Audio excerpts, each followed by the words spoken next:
A long time ago, there lived a woman who had 4 daughters, and these in time grew up and married and went to live in different parts of the country. And the woman, after that, lived all alone and said to herself, I have done my duty to the world, and now shall rest quietly for the balance of my life. When one has raised a family of 4 children and has married them all happily, she is surely entitled to pass her remaining days in peace and comfort.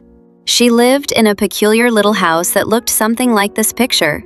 It was not like most of the houses you see, but the old woman had it built herself and liked it, and so it did not matter to her how odd it was. It stood upon the top of a little hill, and there was a garden at the back and a pretty green lawn in front, with white gravel paths and many beds of bright-colored flowers.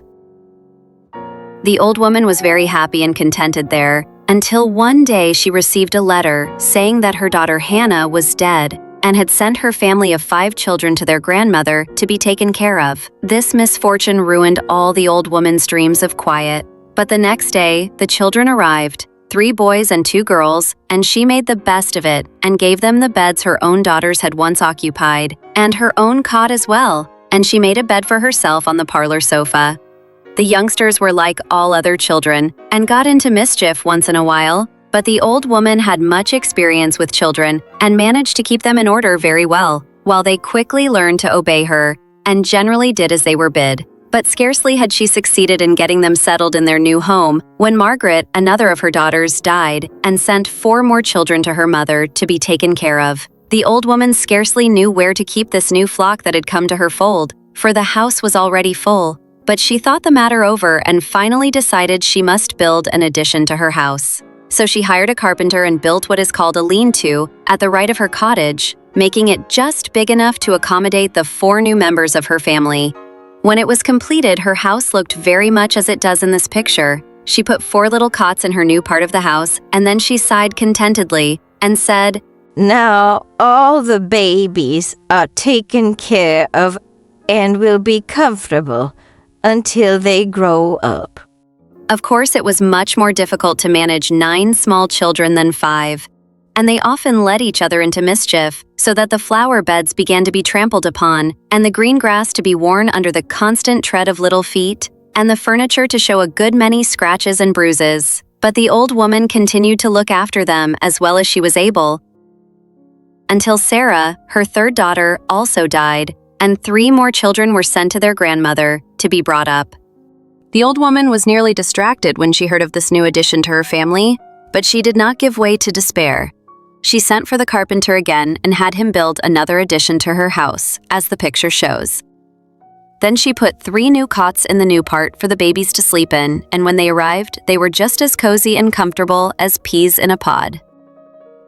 The grandmother was a lively old woman for one of her years, but she found her time now fully occupied in cooking the meals for her 12 small grandchildren, and mending their clothes and washing their faces and undressing them at night and dressing them in the morning.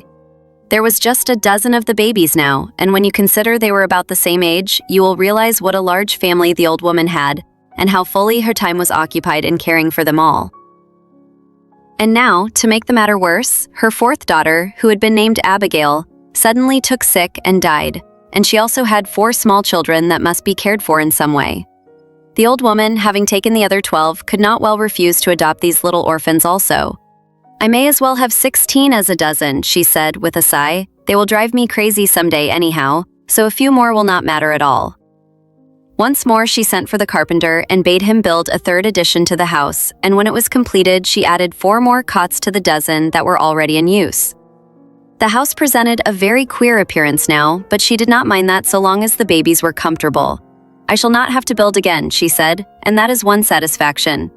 I have now no more daughters to die and leave me their children, and therefore I must make up my mind to do the best I can with the 16 that have already been inflicted upon me in my old age. It was not long before all the grass about the house was trodden down and the white gravel of the walks all thrown at the birds, and the flower beds trampled into shapeless masses by 32 little feet that ran about from morn till night. But the old woman did not complain at this. Her time was too much taken up with the babies for her to miss the grass and the flowers.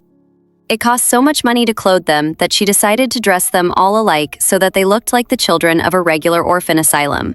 And it cost so much to feed them that she was obliged to give them the plainest food, so there was bread and milk for breakfast and milk and bread for dinner and bread and broth for supper. But it was a good and wholesome diet, and the children thrived and grew fat upon it.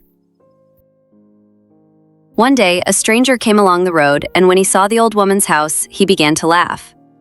"What are you laughing at, sir?" asked the grandmother, who was sitting upon her doorsteps engaged in mending 16 pairs of stockings. "At your house," the stranger replied. It looks for all the world like a big shoe. "A shoe?" she came. Why, yes, the chimneys are shoe straps, and the steps are the heel, and all those additions make the foot of the shoe. "Never mind," said the woman. "It may be a shoe, but it is full of babies, and that makes it different from most other shoes." But the stranger went on to the village and told all he met that he had seen an old woman who lived in a shoe. And soon, people came from all parts of the country to look at the queer house, and they usually went away laughing.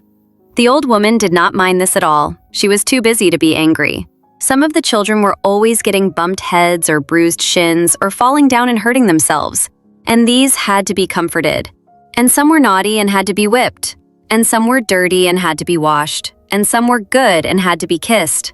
It was, "Grandma, do this," and "Grandma, do that," from morning to night, so that the poor grandmother was nearly distracted.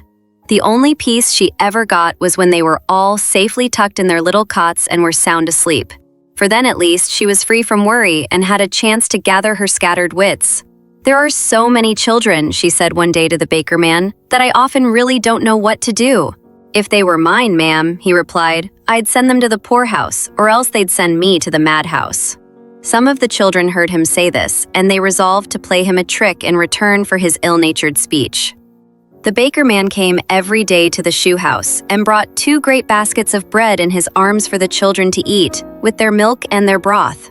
So one day when the old woman had gone to the town to buy shoes, the children all painted their faces, to look as Indians do when they are on the warpath. And they caught the roosters and the turkey cock and pulled feathers from their tails to stick in their hair. And then the boys made wooden tomahawks for the girls and bows and arrows for their own use. And then all 16 went out and hid in the bushes near the top of the hill. By and by, the baker man came slowly up the path with a basket of bread on either arm. And just as he reached the bushes, there sounded in his ears a most unearthly war whoop. Then a flight of arrows came from the bushes, and although they were blunt and could do him no harm, they rattled all over his body. And one hit his nose and another his chin, while several stuck fast in the loaves of bread. Altogether, the baker man was terribly frightened, and when all the 16 small Indians rushed from the bushes and flourished their tomahawks, he took to his heels and ran down the hill as fast as he could go. When the grandmother returned, she asked, "Where is the bread for your supper?" The children looked at one another in surprise, for they had forgotten all about the bread. And then one of them confessed and told her the whole story of how they had frightened the baker man for saying he would send them to the poorhouse. "You are 16 very naughty children," exclaimed the old woman. "And for punishment, you must eat your broth without any bread, and afterwards each one shall have a sound whipping and be sent to bed." Then all the children began to cry at once, and there was such an uproar that their grandmother had to put cotton in her ears that she might not lose her hearing. But she kept her promise and made them eat their broth without any bread, for indeed there was no bread to give them. Then she stood them in a row and undressed them, and as she put the nightdress on each one, she gave it a sound whipping and sent it to bed. They cried some, of course, but they knew very well they deserved the punishment, and it was not long before all of them were sound asleep. They took care not to play any more tricks on the baker man, and as they grew older, they were naturally much better behaved. Before many years, the boys were old enough to work for the neighboring farmers, and that made the woman's family a good deal smaller. And then the girls grew up and married, and found homes of their own, so that all the children were in time well provided for. But not one of them forgot the kind grandmother who had taken such good care of them. And often they tell their children of the days when they lived with the old woman in a shoe and frightened the baker man almost into fits with their wooden tomahawks.